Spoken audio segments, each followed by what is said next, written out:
legal mind of our time and a Philadelphia lawyer. When I had spoken to Cady last night, she'd still been at the office library in the basement. I felt sorry for her till she told me the basement was on the 28th floor. My friend Henry Standing Bear said that the law library was where all the lawyers went to sleep at about $250 an hour. "You're the worstest storyteller we ever had."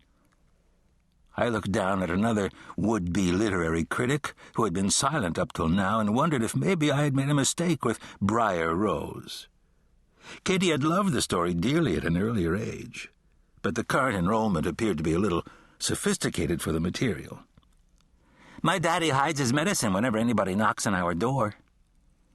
I tried not to concentrate on this child's name. I propped the book back up on my knee and looked at all of them. The future of Absaroka County, Wyoming. "He says he doesn't have a prescription." I was supposed to make the drive to Philadelphia tomorrow with Henry. He had received an invitation to lecture at the Pennsylvania Academy of the Fine Arts with his Mennonite photograph collection in tow.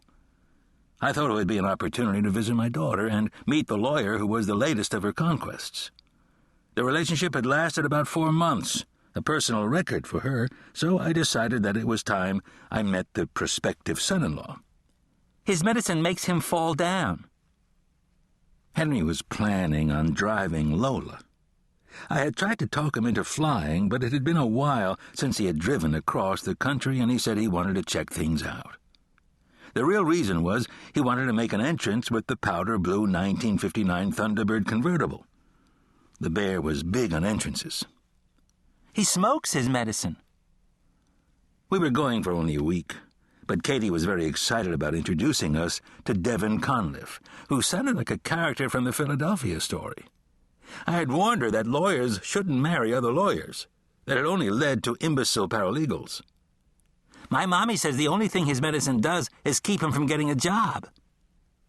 Patty, with an I, my daughter's secretary, agreed with me about lawyer interbreeding.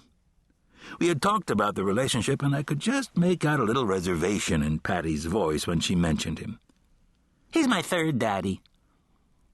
We were supposed to have dinner with the elder Conliffes at their palatial home in Bryn Mawr, an event I was looking forward to like a subcutaneous wound. "I like my second daddy best." It would be interesting to see their response to the Indian and his faithful sidekick, the sheriff of Absaroka County. They probably wouldn't open the gate. "I don't remember my first daddy." I looked up at the kid and reopened the book. "Long, long ago, there lived a king and queen who didn't have any children."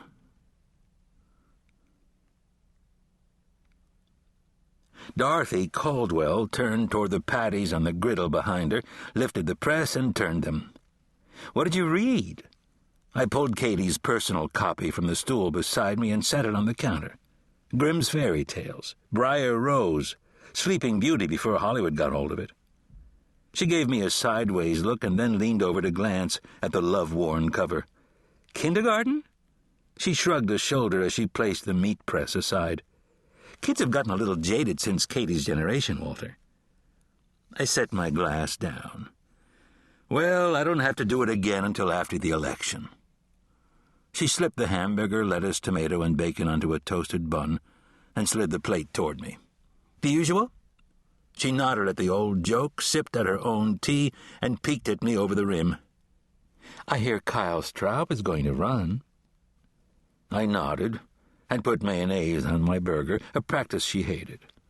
"Yep, I've seen the signs." The prosecuting attorney had jumped the gun this morning and placed his red, white, and blue signs in all the strategic spots around town before finding out for sure if I was really going to run again. So far it had been the strongest motivation that I had had to continue my tenure. "Prosecuting attorney / sheriff." She paused for effect.